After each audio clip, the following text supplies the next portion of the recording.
Bharatiya Janata party लगातार इस बात का प्रचार कर रही है कि विकसित भारत बनेगा। क्या विकसित भारत किसानों की बिना आय बढ़े हो जाएगा? हमारे देश की अर्थव्यवस्था तभी बेहतर होगी जब हमारा किसान और गरीब खुशहाल होगा।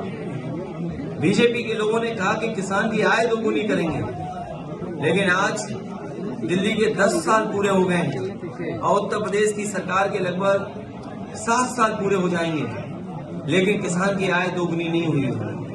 नौजवान बड़े पैमाने पर बेरोजगार हुआ है, उसकी नौकरी छीनी गई है। इनकी सरकार में जो भी नौकरी मिल रही है वो अपमान से भरी नौकरी है। समाजवादी पार्टी इस बात को कहती है कि जब भी समाजवादियों को मौका मिलेगा, देश के और प्रदेश के नौजवानों को उनको सम्मान का, रोजगार सम्मान का नौकरी मिलने का काम होगा। जो इन्वेस्टमेंट का सपना दिखाया था वो जमीन पर नहीं दिखाई दे रहा है।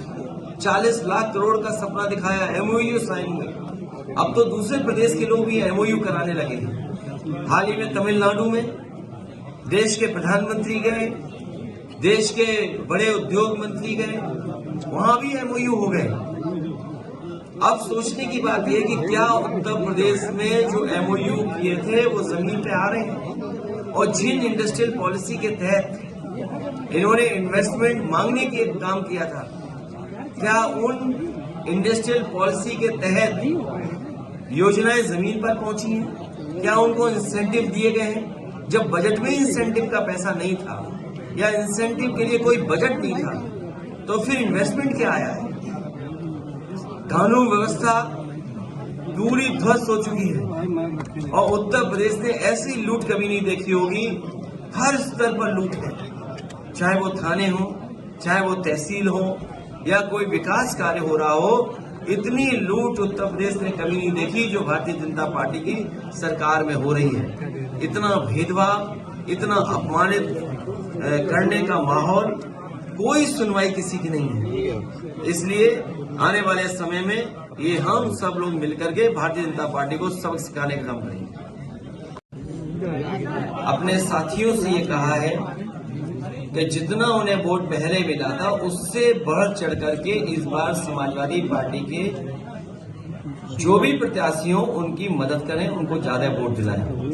और पार्टी के पक्ष में उनका कोई सुझाव है, उन्हें कोई राय देनी है या जमीन पर उन्हें लगता है कि ये बात कहने से ये बात नेतृत्व तक पहुंचाने में पार्टी का लाभ होगा, वो जानकारी, वो सुझाव जरूर दे करके जाएं। तो बहुत सारे साथी अपना सुझाव भी दे के जा रहे हैं और हमें उम्मीद है कि आने वाले समय में उत्तर प्रदेश का परिणाम दूसरा होगा। परिणाम ऐसा होगा कि जिसमें भारतीय जनता पार्टी का उत्तर प्रदेश से सफाया होगा।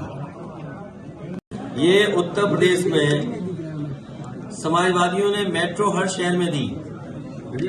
लखनऊ की मेट्रो समाजवादियों की देन है, कानपुर की मेट्रो समाजवादियों की देन है, आगरा की मेट्रो समाजवादियों की देन है, दिल्ली से नोएडा जोड़ने वाली मेट्रो समाजवादियों की देन है, नोएडा से ग्रेटर नोएडा जोड़ने के लिए समाजवादियों की देन है। और हमें खुशी है इस बात की, आज मैं एक अखबार का कॉलम पढ़ रहा था जिसमें ये आंकड़े बताए गए हैं कि 2017 के बाद और अभी तक 8.4 करोड़ लोगों ने मेट्रो में सफर किया है। इतनी बड़ी उपलब्धि भारतीय जनता पार्टी की किसी योजना की नहीं होगी।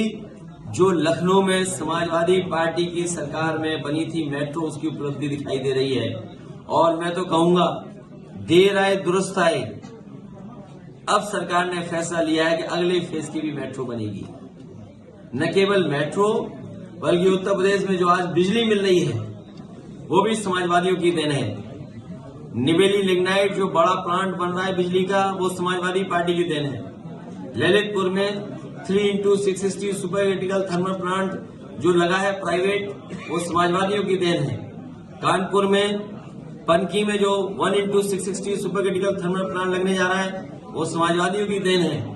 एटा में 3x660 super critical thermal plant जो लगने जा रहा है और लग गए होते ये कारखाने, अगर बीजेपी ने ध्यान दिया होता तो उत्तर प्रदेश को 24 घंटे और सस्ती बिजली उपलब्ध हो गई होती, लेकिन सरकार ने अभी तक कोई कारखाना जो पहले लगना शुरू हुआ था अभी तक पूरा नहीं किया है। आप विकास कार्य की ले जाएंगे सर, महिलाओं की सुरक्षा की बात कही जाए, अभी तक की कहीं ना कहीं इंसाफ नहीं मिल पा रहा है महिलाओं को, ये महिलाओं की सुरक्षा की बात कर रहे हैं। एनसीआरबी के अगर हम आंकड़े देखें, उत्तर प्रदेश में सबसे ज्यादा असुरक्षित महिलाएं हैं। एनसीआरबी के अगर हम आंकड़े देखें तो जब से भारतीय जनता पार्टी की सरकार दिल्ली में आई है 1 लाख किसानों ने आत्महत्या की है। अगर हम एनसीआरबी के आंकड़े देखें तो उत्तर प्रदेश कस्टोडियल डेथ में सबसे आगे बढ़ता हुआ नजर आ रहा है। सबसे ज्यादा बेरोजगारी यहाँ पर है, सबसे ज्यादा नौजवान निराश हुआ है। तो एनसीआरबी के अगर हम आंकड़े जानें और देखें तो उत्तर प्रदेश बहुत पीछे दिखाई देता है। सर, आपने जो पीडीए बनाया है